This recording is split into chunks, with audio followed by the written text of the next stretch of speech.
Olá, amigos! Estamos iniciando mais um programa Meio Ambiente em Revista aqui no canal 19 da NET TV Santa Maria. Hoje estamos aqui com acadêmicos de jornalismo da nossa UFSM, com a Claudine Federici e também com o Yander Porcela.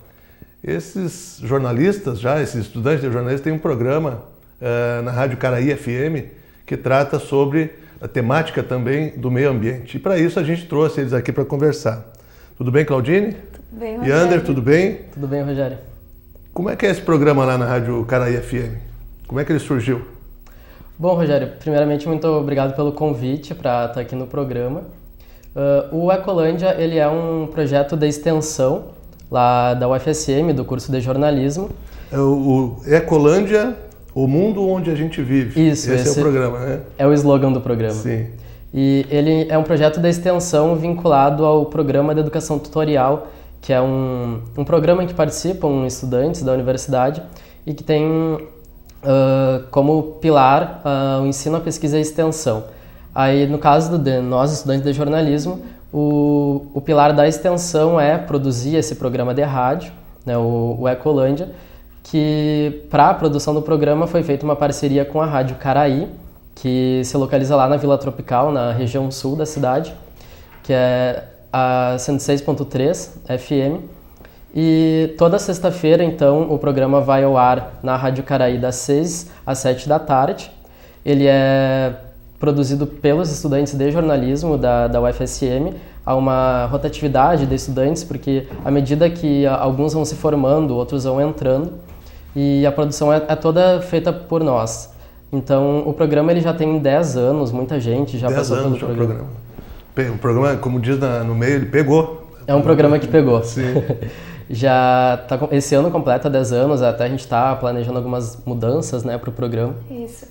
E ele representa bem um conceito de cidadania, de levar a cidadania até uma comunidade que muitas vezes é esquecida pelo poder público, pela mídia mais tradicional aqui na cidade. Então é levar informações que às vezes não chegam até elas ou representar elas também numa rádio. Como a Rádio Caraí é uma rádio comunitária lá da região sul de Santa Maria, a gente também busca representar essa comunidade na rádio, para que ela se sinta como se ela também está sendo falada, os seus problemas também estão sendo mostrados ali. Então, além da temática ambiental, a gente estuda levar para a comunidade temas sociais no geral, porque a gente considera que a temática ambiental ela não deve ser tratada de uma forma isolada, e sim ela compreende questões políticas, sociais, econômicas, e isso tudo está interligado.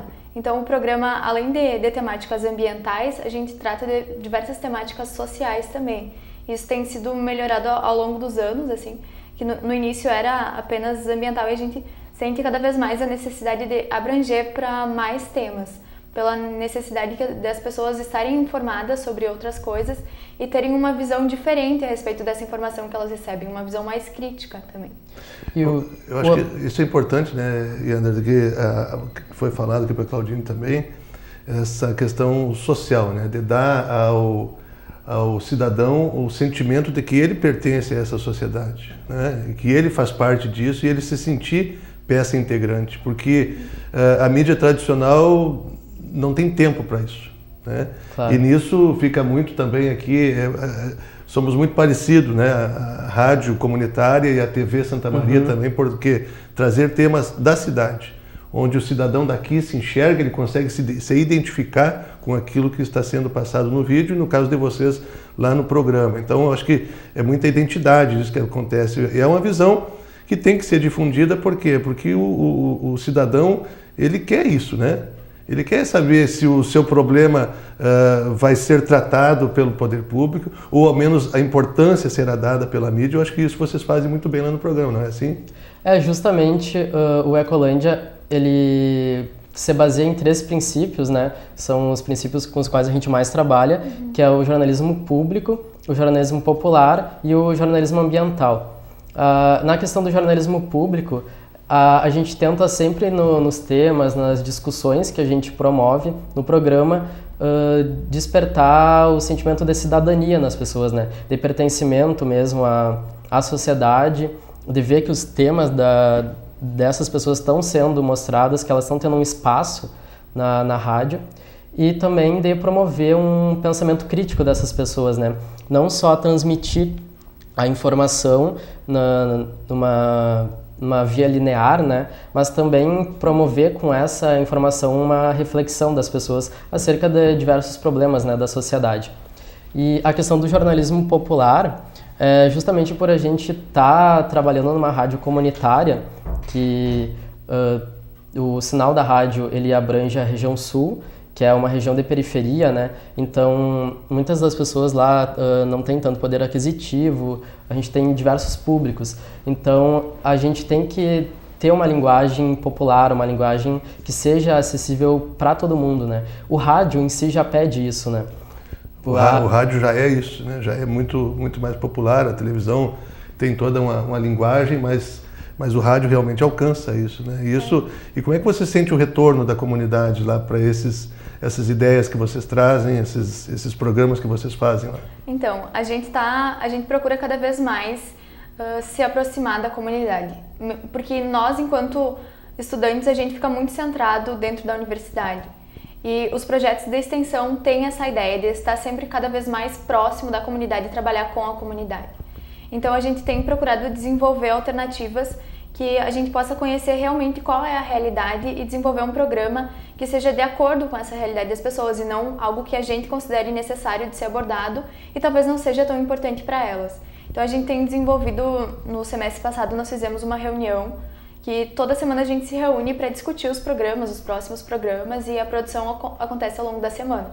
Mas a gente fez e pretende continuar fazendo reuniões com as pessoas de lá. Então a gente fez uma reunião, uma associação junto com a Associação de Moradores, e foram algumas pessoas, embora não foram muitas pessoas, porque a gente sabe que é difícil as pessoas terem tempo para acompanhar e saberem realmente, porque muitas conhecem o programa, outras não. Muitas escutam a rádio, outras também não escutam.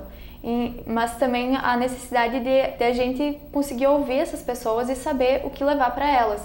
Também as oficinas que a gente desenvolve nas escolas, que foi desenvolvida uma também no ano passado e a gente pretende continuar desenvolvendo para se aproximar também da realidade das crianças, saber como é a vida delas, como está o ensino público naquela região, nas escolas públicas também, e poder levar assuntos que sejam de interesse deles e abordar os assuntos conforme a gente considere da necessidade deles também. Porque não adianta a gente levar pessoas que vão falar sobre algo que eles não vão entender ou que não é aquilo. Que não é do dia a dia deles, né? Não é do dia a dia, exatamente. E essa questão de aproximação com a comunidade, ela já parte desde a estrutura que a gente dá para o programa, né? Desde a parte de produção. Porque depois que a gente escolhe o tema que vai ser desenvolvido no programa da semana, por exemplo, né, que acontece na nossa reunião de pauta, a primeira coisa que a gente faz é ir até a comunidade, ir até a região sul e entrevistar os moradores na rua para saber o que eles pensam sobre aquele tema, o que eles sabem, o que está acontecendo ali na comunidade com relação a isso, né? E também o que eles querem saber, o que eles querem ouvir na rádio, né? Porque a gente também não pode cair naquela questão de só informar e não saber se aquela informação ela está servindo realmente para as pessoas, se as pessoas realmente querem ou precisam saber aquilo. Então, vocês então fazem o antes, o durante e o depois. Vocês programam, né? Vocês planejam a pauta, fazem o programa e depois vão à comunidade de novo saber se está tendo para ter um feedback. Claro. Do que a comunidade está pensando. Vocês, pelo jeito, também enfrentam problemas em relação às comunidades são assim. Né? Não sei se na cidade de vocês tu é de Alegrete, né? Caibaté. Então, aqui em Santa Maria a gente sente isso, a dificuldade de trabalhar em comunidade. Seja em que aspecto for, a área do meio ambiente, até a área comunitária mesmo, a área de associações comunitárias. A Claudine relatou aqui que poucas pessoas foram, né, nessa reunião, e isso é um retrato não sei se é só de Santa Maria, mas é um retrato da nossa cidade. O povo, ele não se apropria daquilo que deveria, né, que é a sua vida em comunidade. Então talvez esse programa de vocês sirva também para isso, na região sul, lá, de fazer a comunidade se dar conta, né, do quão importante é a participação dela, né, Claudine? Porque se não participar, como é que vocês estão se propondo a mostrar os problemas dessa comunidade? Mas se a comunidade não quer se mostrar, vocês vão enfrentar muita dificuldade nisso, né? E o programa então nasceu Ecolândia, vendo a questão ambiental somente, e quem acompanha pelo blog e até pelo Facebook, hoje vocês têm uma questão muito mais abrangente, que trata da saúde, que trata, né, das questões locais, mas não dá para dissociar nada disso aí, né, da questão do meio ambiente. Claro. Né? O meio ambiente, se nós vamos falar de saúde, nós estamos falando, né, como lá atrás uma causa disso, dos problemas de saúde, também os cuidados com o meio ambiente. Eu acho que essa consciência vocês estão conseguindo colocar para até a gente trata, no ano passado, a gente falou sobre a questão dos transgênicos, dos agrotóxicos, que isso é uma causa ambiental, é de saúde e é política também. Sim. Na questão dos transgênicos, a gente falou sobre a rotulagem dos produtos, que agora que teve a nova lei, que não é mais obrigatória ter o Congresso, né, aprovou, o Congresso aprovou, Isso. Só para situar o nosso telespectador, o Congresso aprovou a não necessidade de expor no rótulo que o produto é transgênico, né? Isso vocês trataram no programa. Sim, e a gente percebe a necessidade de dar uma visão diferente para as pessoas, porque elas simplesmente ouvirem que foi tirado o rótulo e tudo bem, mas e o porquê disso? Exato, o que está por trás disso? Toda a questão do agronegócio, do latifúndio, o problema dos transgênicos, que também é muito escondido da população. Sim. E a questão econômica que vem por trás disso, política, social também, né? Porque vocês, dissecando esse tema para a comunidade, até para aumentar o nível de entendimento, né? Porque como a Claudine disse, eu ouço a notícia de noite na televisão que não é mais obrigatório colocar no rótulo a necessidade de colocar no rótulo que aquele produto é transgênico. Tá, mas o que isso quer dizer para mim? O que isso representa para mim enquanto cidadão? O que tem por trás dessa decisão, né? Eu preciso ter esse entendimento enquanto cidadão.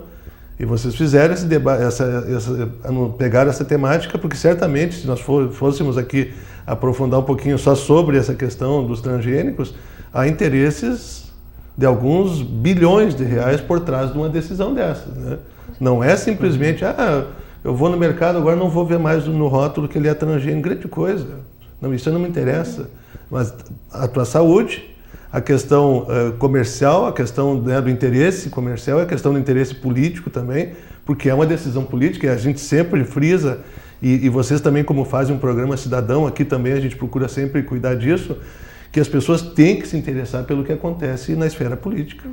E a necessidade também de levar a informação para as pessoas. Sim. Que as pessoas têm esse direito de receber a informação da maneira mais bem apurada, da maneira mais com toda a complexidade, da maneira mais ampla que o tema aborde.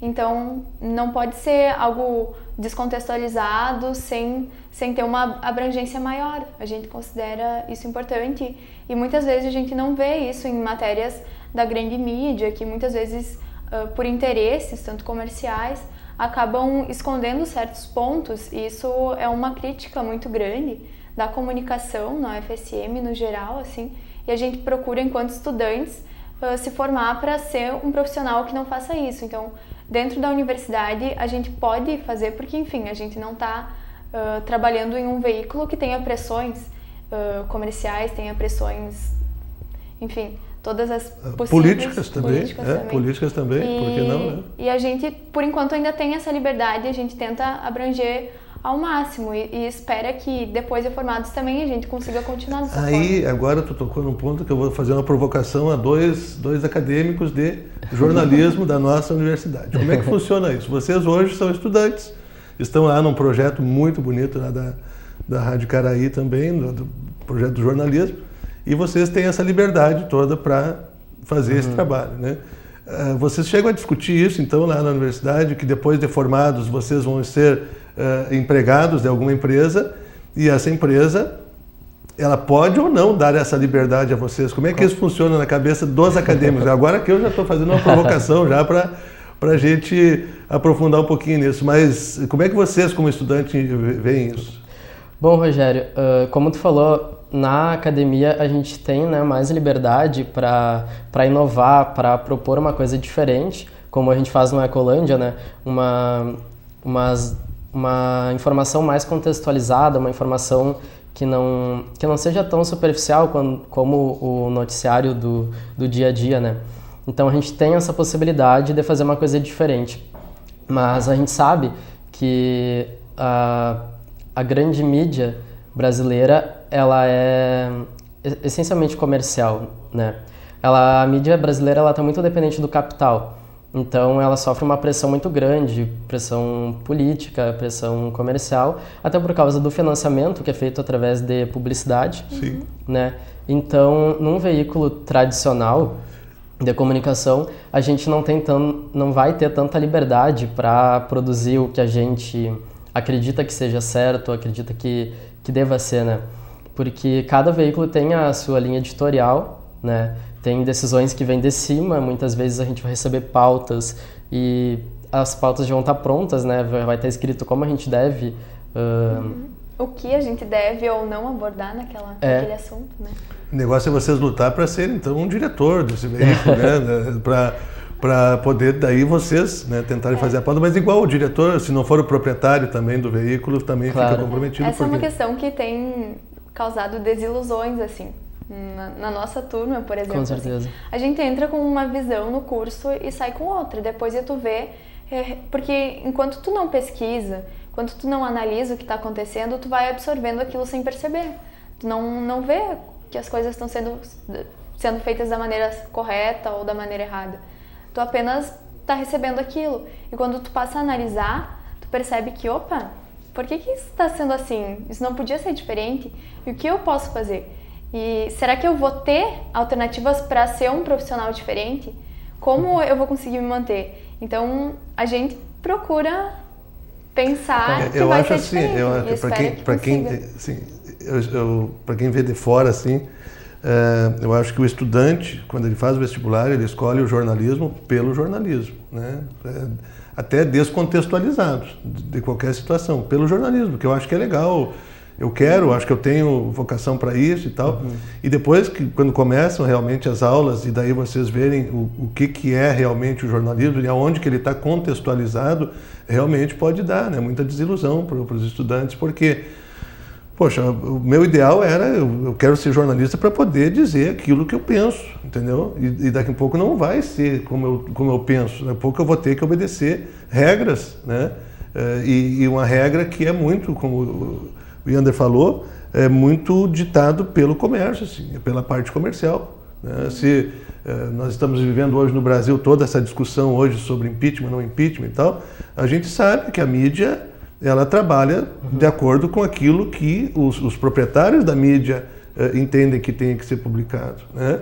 Então isso está atrapalhando muito esse processo hoje, e também na área do meio ambiente a gente não vai pensar que é diferente. Vocês estão estudando, né, e já perceberam isso, que na área do meio ambiente também não é diferente. Por quê? Daqui a pouquinho nós temos aí Monsanto patrocinando campanhas de político e investindo grande valor, né, em recursos nas campanhas políticas e na mídia também. Então é lógico que quando der um embate entre a Monsanto, por exemplo, na questão dos transgênicos, né, é lógico que a mídia vai ter lado. É que o grande problema, né, Rogério, da mídia brasileira é que aqui no Brasil acontece um monopólio da comunicação, né? Sim. A maior parte dos meios de comunicação, eles estão nas mãos de poucas pessoas, né? De poucas empresas, e não tem muito espaço para veículos alternativos, veículos que tenham uma visão diferente. Então, isso acaba sendo muito problemático com relação à diversidade da informação, diversidade de opiniões, porque o que a gente vê na TV, o que a gente lê nos jornais, o que a gente ouve no rádio, é tudo do mesmo, né? É uma visão só dos acontecimentos, não tem essa diversidade de visões. E a gente vê isso, inclusive, na questão ambiental. Porque como tu estava falando, né, a questão ambiental, ela é atravessada por diversas questões políticas, questões econômicas, questões culturais, sociais, e na maior parte das reportagens, enfim, de como a mídia tradicional aborda o meio ambiente, essa problemática ela não aparece, porque a mídia trata o meio ambiente como se ele fosse algo isolado, como se as nossas ações e as questões políticas, as questões econômicas não influenciassem no meio ambiente, como se não tivesse tudo interligado. Sim. Um exemplo que a gente pode dar que é bem próximo, faz pouco tempo, foi toda essa discussão em torno do fenômeno El Niño, né, que provocou várias tempestades lá por setembro, outubro, né, aqui na região. E a maneira como a mídia tradicional abordou a questão do El Niño foi totalmente superficial, porque poucas reportagens eu vi explicando o que realmente era o fenômeno. Porque o El Niño ele é um fenômeno climático natural, né? Ele é o aquecimento das águas superficiais do Oceano Pacífico Equatorial e ele está sempre acontecendo. Ele está sempre sendo influenciado por diversas questões, diversas mudanças climáticas. Às vezes ele está mais forte, às vezes ele está mais fraco. No ano passado ele estava no auge, né? Por isso que ocorreram tantas tempestades, tantas enchentes, né? Tantos estragos. Mas isso com certeza está diretamente relacionado com o aquecimento global, né? Sim. Se tem uma coisa certa é que ele vai acontecer, né? Ele Isso. é cíclico e acontece novamente. O que cabe, né, às pessoas, que cabe às cidades e ao ente público, aos cidadãos, é se preparar melhor para isso, né? Com certeza. Essa questão do crescimento desordenado, né, Claudine? Tu vai fazendo casa em qualquer lugar, tu vai fazendo rua em qualquer lugar, tu vai ocupando de maneira desordenada os ambientes. É lógico que a natureza ela precisa de espaço para os seus fenômenos, né? Se um rio corre no seu leito normal, em época não de enchente, não de chuva, é certo que na época de enchente ele precisa de um leito ampliado. Ora, se eu construir a minha casa dentro desse leito ampliado, porque há muito tempo a chuva não chega aqui, a água não chega até aqui, esse ponto, um dia ela vai chegar. E aí o poder público que poderia estar fazendo essa programação, né, essa ordenação do ambiente, vamos dizer assim, depois é chamado a socorrer. E deve socorrer, né, já que aquelas pessoas estão lá, estão precisando de ajuda, mas se fosse alguma coisa planejada realmente, alguma coisa ordenada, isso não aconteceria. É a questão da prevenção, né? Outro exemplo que a gente pode citar é a barragem da Samarco, Isso. que foi um desastre, uma catástrofe ambiental, como de barragens a maior do mundo, e como ela foi problematizada na mídia aqui no Brasil. Quando aconteceu o desastre, foi tratado completamente de uma maneira sensacionalista, vendo as pessoas como pessoas isoladas que estavam tendo suas perdas e o que essas pessoas fariam agora, como isso tinha afetado a vida delas, mas e o porquê que isso aconteceu? O que gerou isso? Cadê a fiscalização? Nas primeiras matérias que foram abordadas logo que aconteceu o desastre, não se via isso, não se via nem quem eram os donos da Samarco, não era divulgado. E na semana passada foi 6 meses da tragédia, e aí eu vi que aconteceram algumas reportagens falando sobre isso, do desenrolar, como é que está sendo, mas depois que passou a febre na mídia, que quando aquilo não estava mais dando audiência, foi simplesmente esquecido. E não se sabe mais como as pessoas estão sobrevivendo lá, onde elas estão morando, do que elas estão se sustentando, como elas estão conseguindo água, como elas estão conseguindo alimentos. Porque a cidade foi completamente devastada, vai ser construída uma nova cidade, né, para as pessoas morarem, mas o que elas estão fazendo agora? E por que a necessidade de continuar levando o tema adiante e não simplesmente naquele dia, quando aquilo está sendo algo que move a população no geral e o entendimento da população em querer saber aquilo, e depois, e o que aconteceu? E o que está sendo feito para que coisas assim não aconteçam mais, para que isso não volte a atingir as pessoas novamente. E isso entra bem naquilo que tu estava falando agora há pouco, Claudine, da descontextualização, né? Eu dou a notícia por aquele fato ali. Bom, rompeu a barragem da Samarco, né? Rompeu a barragem da Samarco. Tá, mas por que ela rompeu, né? vamos retroceder um pouco, vamos pegar o contexto da coisa, vamos dizer para a população por que as medidas preventivas foram todas elas tomadas, né? Estava tudo ok, as liberações necessárias, os estudos necessários, as licenças necessárias, estava tudo ok. Isso não se faz, e tu tem razão, o tema quando deixa de ser vendável, né?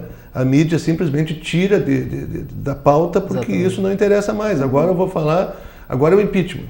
Né? Agora chega de Samarco, porque isso aí já saturou, as pessoas não querem mais saber disso.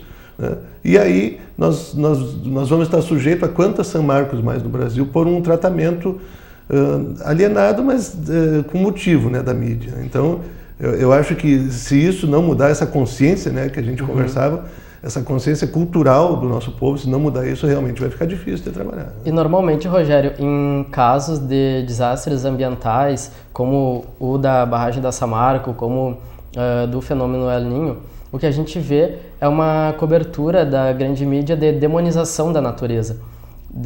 Normalmente as manchetes são a fúria do El Niño, a fúria da natureza. A gente vê muito isso, né, nas reportagens. E isso acaba sendo muito problemático, porque afasta a natureza da gente e acaba mostrando a natureza como se ela fosse nossa inimiga. Né? E, na verdade, tudo o que acontece está interligado, né, como eu tinha falado antes. Não é a fúria da natureza contra os seres humanos. São todas as questões políticas, culturais, econômicas que estão envolvidas nisso. Né? E aí tu tinha falado sobre a questão da dificuldade de fazer as pessoas da comunidade se engajarem nessas questões, né? Eu acho que essas duas questões estão bem ligadas, porque isso tem a ver com o individualismo das pessoas, né? As pessoas se preocupam mais com a vida delas, com o que está acontecendo na sua casa, no seu trabalho, mas elas não percebem, por exemplo, que a poluição que elas causam, por exemplo, tem consequências para o meio ambiente, tem consequências que são maiores, né, do que podem ser vistas no dia a dia. Então, acho que isso vem muito de como a mídia trata também a questão ambiental, porque a mídia ela acaba influenciando muito a opinião pública e a maneira como as pessoas pensam. Até o comportamento, né? O comportamento das pessoas. E vocês, foi falado aqui agora há pouco da questão de ir para as escolas, né? Nosso tempo já está se esgotando, o papo está bom, por isso que eu disse que quando fica bom, daí vai nosso tempo, mas vocês, claro, como trabalham na rádio também, vocês sabem disso. A questão das crianças nas escolas, né? Isso, se não, eu acho que é ali que está o nosso foco, né? Vocês que fazem esse tipo de trabalho, da gente que faz esse tipo de trabalho aqui também, o foco está nas crianças, porque culturalmente, se a gente investir nas crianças, ainda podemos ter um futuro, senão, né, realmente as pessoas...